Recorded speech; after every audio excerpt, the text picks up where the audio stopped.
So we try to be as positive as possible with the messaging and as inclusive as possible, telling the story from preschool to fourth grade, or even into the high school. Hey, here's a former Needham Bulldog who's now, just scored 1,000 points in her high school basketball career.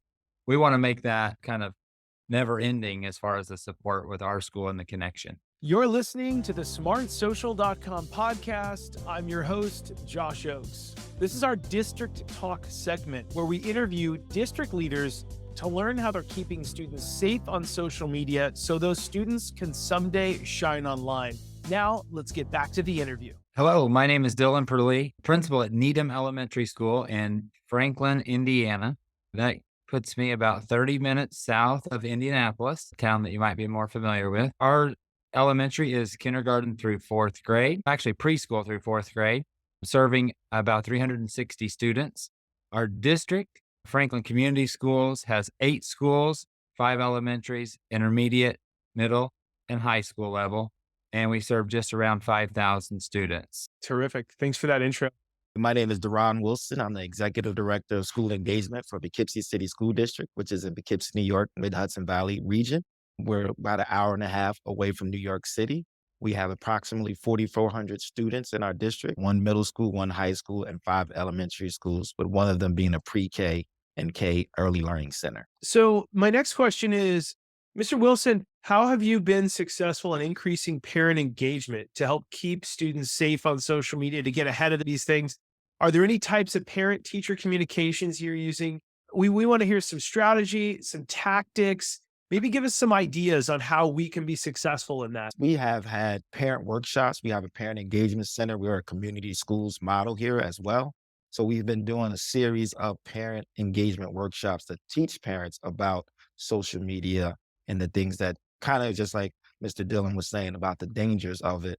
And then the teachers themselves are using Class Dojo and Parent Square as the main communication. So we also, and one of the tactics was to force parents to kind of be on these social things and this technology. We became almost like a paperless district.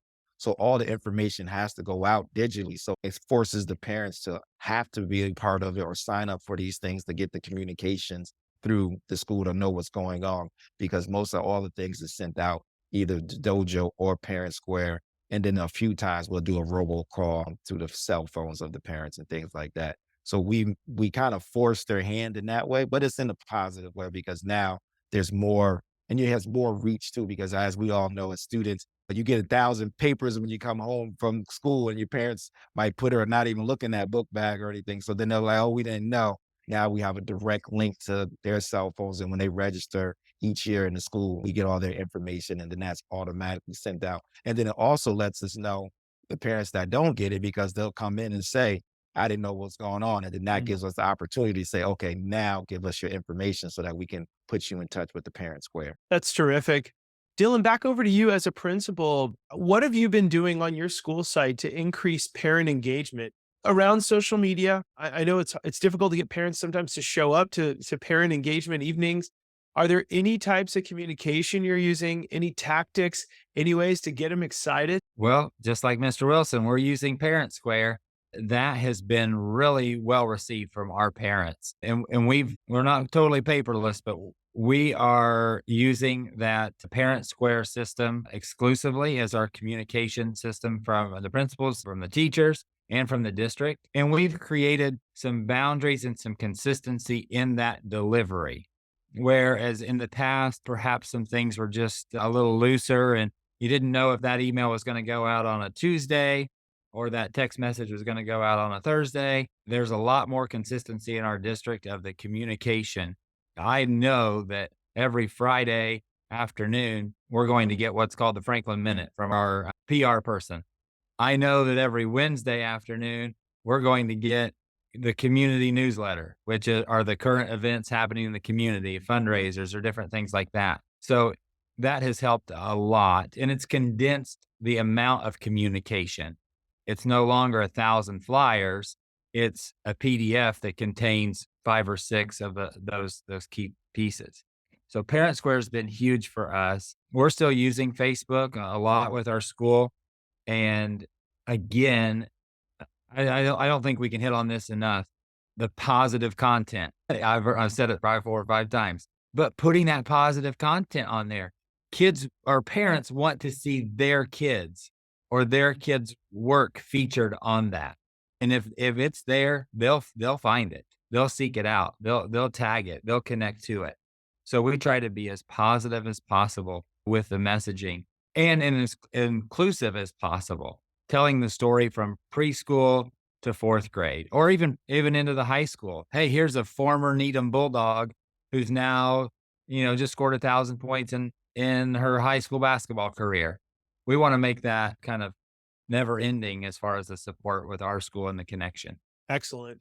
Mr. Wilson, on to the nitty gritty. Are there any social media incidents that you've been able to get in front of or your district has or avoid by being proactive? Yes, that gaggle system that I spoke of definitely helped us out a lot. Students really did give us some early warnings of some things that were going to occur that some of their friends might have posted. And because it's an anonymous tip line to them, so the students feel comfortable being able to, share messages, and we were able to stop several incidents, by bringing that student in and found out some of it was to no avail, just them being silly and not really realizing the depth of what they were saying on their social media. But it definitely allowed us to get on top and get in front of a couple of the students that that posted some of those things in private messaging like that on their, group chats and things like that. And then the students were able to report it to Gaggle. And as soon as that next day came, we were right in front, bringing that student in and that family in to say, and then educating them right there on the spot as well as why this isn't what you should do. So the Gaggle system has really been working well for us. Great. Principal Dylan, what would you say is a way that you were able to get in front of social media incidents? 2 things for us. One is the fact that we're in Indiana, as I mentioned, and we're a little bit behind the cool things happening on social media. We don't find out about it as quickly as you there on the East and West Coast. So when kids are doing things like TikTok challenges of destroying bathrooms, they destroyed your bathrooms first and a couple of weeks later, but we had a little bit of a heads up. The trends are set on the East and West Coast. I would say probably more so the West Coast. And then they come to the Midwest. It just isn't quite cool yet for a couple of weeks. And the bathroom destruction challenge thing was one of them that you could just see it. Like it was like a wave coming. It's going to happen in our high school. And now it did. And that could also be the fact that we're a little rural compared to like Indianapolis. Indianapolis might say, hey, this was happening 2 weeks ago here. So that's one way it's helped us get ahead of things. If we can just stay informed and just follow the right people, we can be ahead of trends. The other one is, and I'm going to go back, I'm going to go to relationships here. And we do have school resource officers in each of our schools, and especially the high school, resource officer is there every day in the cafeteria, and he's there saddling up with kids. And then they'll tell him, well, last night I got this message, or I got this picture. And then he's able to pull that thread a little bit and get ahead of things. I'm not sure how many what if situations you could just go into numerous ones of we don't know what would have happened if that thread wasn't pulled, if that kid didn't talk to the SRO or talk to the assistant principal. But that connection is really strong. And in fact, it's so strong. Just a few weeks ago, our current SRO was at the middle school. A kid went to the assistant principal and asked where the SRO was. He had something to tell him. It blows my mind because it's not how I would think. I think of that guy with the badge is like, still puts the fear in me when he gets behind me in the car. But this middle school student had something to report from social media and didn't want to tell the assistant principal or the principal. He wanted to tell the SRO. So our SRO went over there and met with the student, and he confided in him this situation that was happening. I thought that was just phenomenal that they had such a good relationship. Yeah, that's terrific.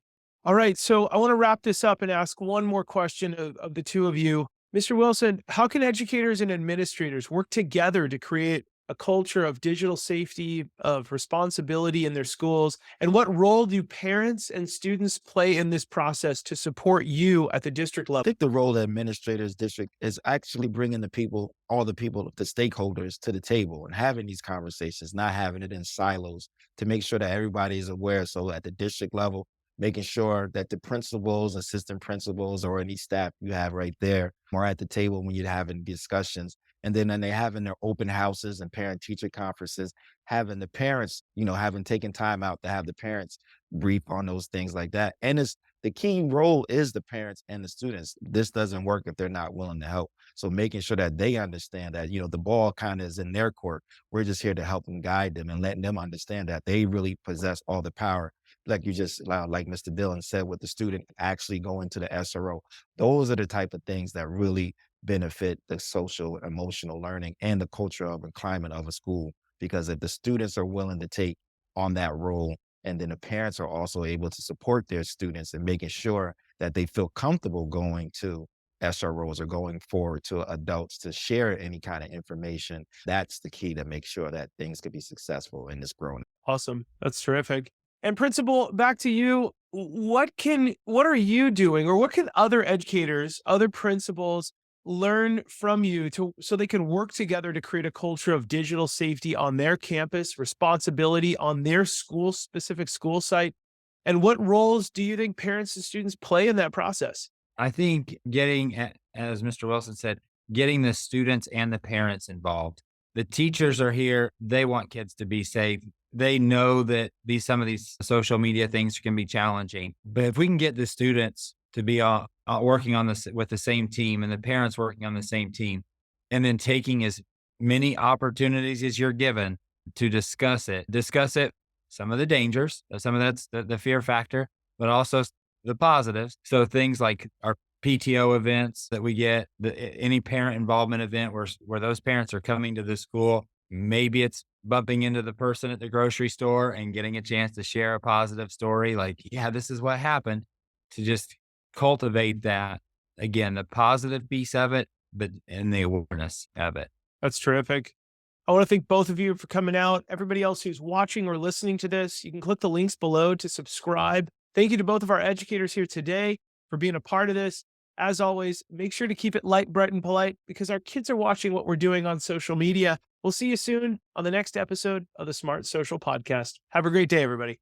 Thank you. Have a great day. Thanks for listening to our smartsocial.com podcast. I'm your host, Josh Oakes. This was our District Talk segment where we interview school district leaders to learn how they're keeping students safe on social media so those students can someday launch into their future by shining online. This episode was brought to you by our smartsocial.com VIP program. It's called the Very Informed Parent Program, which helps you engage your students with teen-led video lessons. Stay one step ahead with our premium parent newsletter and discover hidden features on trending apps on teens' phones and our 54 plus live parent and student friendly events every single year. You can click on the link below to chat with one of our team members if you want a free pass to our VIP program to support your community with our smartsocial.com resources. And if you're a district leader who has a success story, we would love to feature you on a future episode. You can click the links below to reach out. Thanks so much for listening, and we look forward to seeing you on the next episode. Have a great day.